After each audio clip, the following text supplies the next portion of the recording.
Plasma টাইপের থকথকে জিনিস।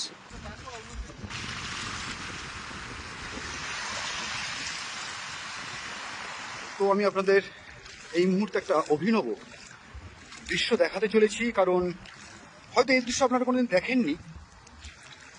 নদীতে মাছ ধরা, জাল দেওয়া।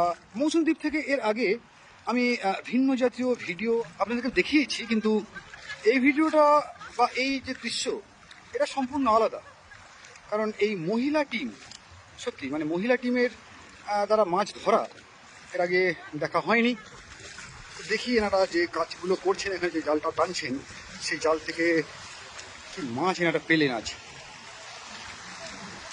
এবং এনাদের এই জাল দেওয়ার পদ্ধতি আপনাদেরকে দেখাবো কিভাবে এই জাল একটু একটু করে দেওয়া হয় এবং এই জাল থেকে মাছ সংগ্রহ করা হয়। সঙ্গে থাকুন বন্ধুরা।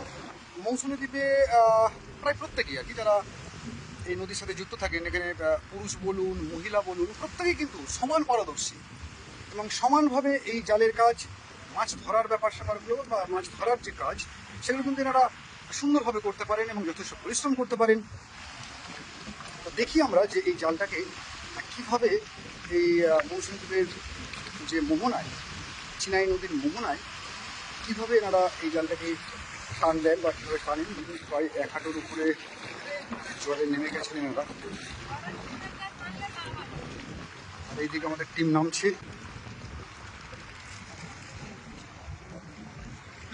তো দেখি এই জালটাকে কীভাবে এনারা টেনে টেনে কত দূর নিয়ে যান এবং এই জালটা তোলার পর কি মাছ পড়ে।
জালটা ছোট করে নেওয়া হলো, এবারে দেখা হবে এই জালে কি মাছ পড়বে।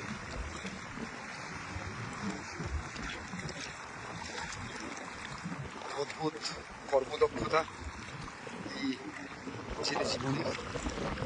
নদীতে যারা মাছ সংগ্রহ করেন, এটা দারুণ পরিশ্রম। তো অদ্ভুত একটা সুন্দর পরিবেশের মাঝখানে আমরা এই মুহূর্তে দাঁড়িয়ে আছি, ঠিক চিনাই নদীর মোহনায় মৌসুমী দ্বীপের। আর এখানে স্থানীয় মানুষ যারা আছেন তারা খাবার মাছ সংগ্রহ করছেন, জাল টানছেন।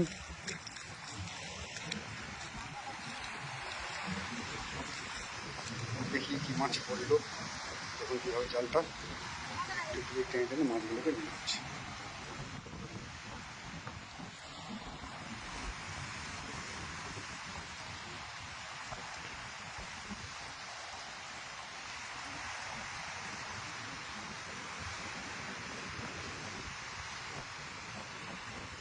খাবার মাছ হয়েছে তো নাকি?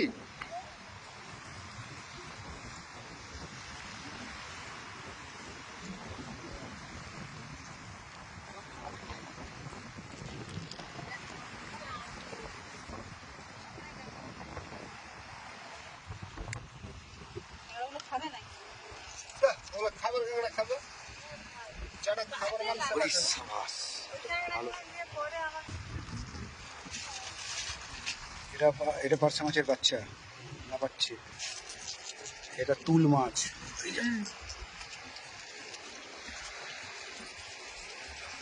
কত ধরনের মাছ থাকে সমুদ্রে। এটা ওই পাপ ফিশ না, যে ব্যাং, তো ব্যাঙের বাচ্চা তাই তো? আচ্ছা, আর একটু বড় হলে এটা জেলি ফিশ, মানে এই যে একদম পুরো থকথকে, এটাকে প্লাজমা টাইপের থকথকে জিনিস। অদ্ভুত না? কাছের মতো পুরো একদম।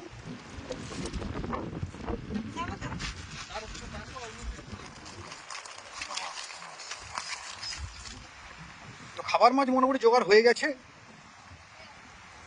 তো এই মৌসুমী দ্বীপে নদী জীবনের সঙ্গে যারা জড়িত আছেন, যারা এই মোহনা থেকে বা কখনো কখনো গভীর সমুদ্রেও যান মাছ ধরার কাজে, আর এই মুহূর্তে যেহেতু নদীতে ফিশিং করা বন্ধ, অর্থাৎ গভীর সমুদ্রে যারা মাছ ধরতে চান তাদের জন্য এখনও নদী বা সমুদ্র খুলে দেওয়া হয়নি। তো আগামী আর মাত্র 12-13 দিন পর থেকে কিন্তু সমুদ্র খুলে যাবে।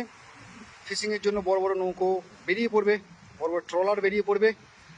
আর এই মোহনায় যারা মাছ ধরেন, কিনারে যারা খাবার জন্য মাছ ধরছেন, তারাও কিন্তু অবাধে আগামী দিনে বেশি মাছ ধরার জন্য নদীতে নামতে পারবেন।